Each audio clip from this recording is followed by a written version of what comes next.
بسم اللہ الرحمن الرحیم۔ آج کا یہ سلسلہ احادیث مبارکہ کا جو ہم نے شروع کیا تھا، اس کی ایک حدیث مبارکہ عرض کرتا چلوں، کیونکہ رمضان کی آمد ہے تو یہ حدیث مبارکہ بھی رمضان سے ریلیٹڈ ہے، اور ساتھ میں نبی علیہ الصلوۃ والسلام کا جو اختیار ہے، اختیار مصطفیٰ صلی اللہ علیہ وآلہ وسلم، وہ بھی اس حدیث مبارکہ سے ثابت ہوتا ہے۔ یہ صحیح بخاری کی حدیث مبارکہ ہے جو میں آپ کے سامنے عرض کر رہا ہوں کہ اللہ کے نبی علیہ الصلوۃ والسلام ایک دفعہ اپنے غلاموں کے ساتھ بیٹھے تھے، صحابہ کے ساتھ تشریف فرما ہیں۔ اتنے میں ایک شخص باہر سے آتا ہے اور آ کے عرض کرتا ہے کہ یا رسول اللہ، یا حبیب اللہ، یا رسول اللہ میرا روزہ ٹوٹ گیا، یا رسول اللہ روزہ رکھا تھا، بس بیوی کے پاس چلا گیا جس کی وجہ سے میرا روزہ باقی نہیں رہ سکا، یا رسول اللہ میں تباہ و برباد ہو گیا، ہلاک ہو گیا، یا رسول اللہ میرے لیے کیا حکم ہے؟ تو حدیث پاک کا مفہوم آپ کے سامنے رکھ رہا ہوں۔ اللہ کے نبی علیہ الصلوۃ والسلام نے فرمایا، صحابی پھر ایسا کر کہ اگر تو نے روزہ توڑ لیا ہے تو تیرے لیے حکم یہ ہے کہ تو اللہ کے راستے میں ایک غلام آزاد کرے۔ اس نے عرض کیا، یا رسول اللہ اتنی تو ہمت نہیں ہے، پسلی نہیں ہے کہ ایک غلام آزاد کر سکوں۔ اللہ کے نبی علیہ الصلوۃ والسلام نے فرمایا، پھر دوسرا حکم جو شریعت مطہرہ دیتی ہے، وہ دوسرا حکم یہ ہے کہ تم 60 روزے لگاتار رکھو۔ جب اس نے 60 روزوں کا سنا، اس نے عرض کیا، اللہ کے نبی، یا رسول اللہ، یا حبیب اللہ، ایک روزہ رکھا تھا یا رسول اللہ تو وہ پورا نہیں کر سکا، تو یا رسول اللہ 60 روزے کیسے رکھوں گا؟ اور اللہ کے نبی علیہ الصلوۃ والسلام نے جیسے فرمایا کہ 60 کے 60 روزے لگاتار رکھنے ہیں، ایک بھی اندر ناغہ کیا تو پچھلے جتنے رکھے وہ دوبارہ چلے گئے اور نئے سرے سے گنتی شروع ہوگی۔ تو جب اللہ کے نبی علیہ الصلوۃ والسلام کے اس غلام نے یہ بات سنی، عرض کیا، یا رسول اللہ جس غلام سے ایک نہیں پورا ہو سکا، وہ 60 رکھنے کی کہاں پہ طاقت رکھتا ہے، اور وہ بھی لگاتار؟ یا رسول اللہ، اس کے علاوہ اللہ کے نبی علیہ الصلوۃ والسلام نے پھر تیسرا حکم جو دیا، آپ نے فرمایا کہ تیسرا حکم جو روزے کی قضا کا ہے وہ یہ ہے کہ تم ایسا کرو، کیا کرو کہ تم 60 مسکینوں کو 2 وقت کا کھانا کھلا دو پیٹ بھر کر، اور وہ 60 کے 60 بالغ ہوں تو تمہارا روزے کا کفارہ ادا ہو جائے گا۔ اس نے عرض کیا کہ یا رسول اللہ میرے پاس اتنی بھی ہمت نہیں ہے کہ میں 60 لوگوں کو کھانا کھلا سکوں۔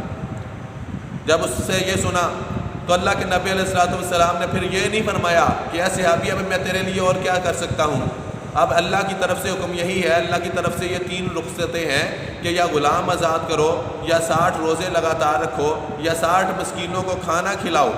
تو اس کے علاوہ اب میں کیا کر سکتا ہوں؟ مگر قربان جائیں اس کملی والے آقا کے پہ، اس پیارے نبی محمد مصطفیٰ پہ، اس امام الانبیاء پہ، اس تاجدار ختم نبوت پہ، میرے اور آپ کے کریم آقا علیہ الصلوۃ والسلام نے ارشاد فرمایا، پھر صحابی تھوڑی دیر یہاں پہ بیٹھ جاؤ، تمہارے بارے سوچتے ہیں۔ تھوڑے سے لمحات گزرتے ہیں، چند لمحات کے بعد ایک صحابی رسول آتا ہے، اس نے اپنے سر پہ کھجوروں کا ٹوکرا اٹھایا ہوا ہے اور آ کے عرض کرتا ہے، یا رسول اللہ، یا حبیب اللہ، السلام علیکم، یا رسول اللہ میرے باغ کا نیا پھل پکا ہے، یا رسول اللہ آپ کی پاک بارگاہ میں لے کے حاضر ہوا ہوں کہ یا رسول اللہ آپ تناول فرما لیں، آپ پسند فرما لیں، تاکہ اللہ پاک میرے باغ کے اندر برکتیں ڈال دے اور میرے باغ کے پھل میں بھی برکتیں پڑ جائیں۔ تو سبحان اللہ، یہ سنت مصطفیٰ، سنت صحابہ ہے کہ اگر آپ کے کھیتوں میں کوئی پھل پکے تو اسے بزرگوں کی خدمت میں پیش کرنا، یہ کوئی شرک و بدعت نہیں ہے، بلکہ یہ بھی مصطفیٰ کے صحابہ کی سنت ہے۔ تو آپ کو بھی چاہیے، اگر آپ کے ہاں کوئی پھل پکتا ہے گھر میں یا باغ میں کسی بھی طرح کا ہے، تو وہ آپ بزرگوں کی خدمت میں لا کے پیش کریں، اپنے کسی عالم دین کے سامنے، قاری قرآن کے سامنے، کسی سید زادے کے سامنے، تاکہ اس میں اللہ پاک مزید برکتیں ڈالے۔ تو جب وہ کھجوروں کا ٹوکرا لے کے حاضر ہوا، اللہ کے نبی علیہ الصلوۃ والسلام نے اس میں سے چند کھجوریں تناول کی، صحابہ کو دیں۔ اب کھجوروں کا ٹوکرا کافی بڑا تھا، اللہ کے نبی علیہ الصلوۃ والسلام نے فرمایا، کدھر ہے وہ میرا صحابی کہ جس کا روزہ ٹوٹا تھا؟ وہ جلدی سے ہاتھ باندھ کے کھڑا ہو جاتا ہے، یا رسول اللہ میں حاضر ہوں۔ تو اللہ کے نبی علیہ الصلوۃ والسلام نے فرمایا، میرے صحابی ادھر آؤ، یہ کھجوروں کا ٹوکرا سر پہ اٹھاؤ اور جا کے جتنے مدینے کے غریب لوگ ہیں، مسکین لوگ ہیں، ان غریبوں یتیموں میں یہ کھجوریں جا کے تقسیم کر دو تو تمہاری طرف سے کھجوروں کا کفارہ، تمہاری طرف سے جو روزے کا کفارہ ہے وہ ادا ہو جائے گا۔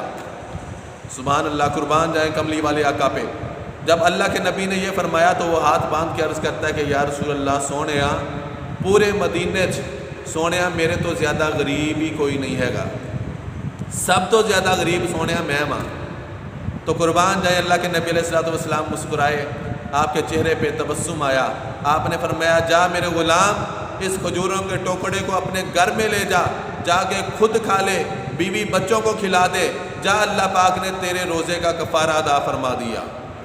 سبحان اللہ۔ تو اس سے پتہ کیا چلا کہ اللہ کے نبی علیہ الصلوۃ والسلام کو اختیار ہے، اللہ کی عطا سے، اللہ کی عطا کردہ اختیار ہے، مگر یہ نہیں کوئی کہہ سکتا کہ اللہ کے نبی کو کسی چیز کا اختیار نہیں۔ دیکھیں شریعت مطہر نے صرف 3 چیزوں کی اجازت دی تھی، 3 چیزوں کا حکم تھا کہ یا غلام آزاد کرو، یا 60 روزے لگاتار رکھو، یا 60 مسکینوں کو کھانا کھلاؤ، مگر اس صحابی کے لیے خاص حکم، خاص اجازت جو عطا فرمائی، یہ اللہ کے نبی نے اپنی طرف سے عطا فرمائی کہ جا صحابی کھجوروں کا ٹوکرا لے جا، خود کھا لا، بیوی بچوں کو کھلا دے، اللہ پاک نے تیری طرف سے کفارہ عطا فرما دیا۔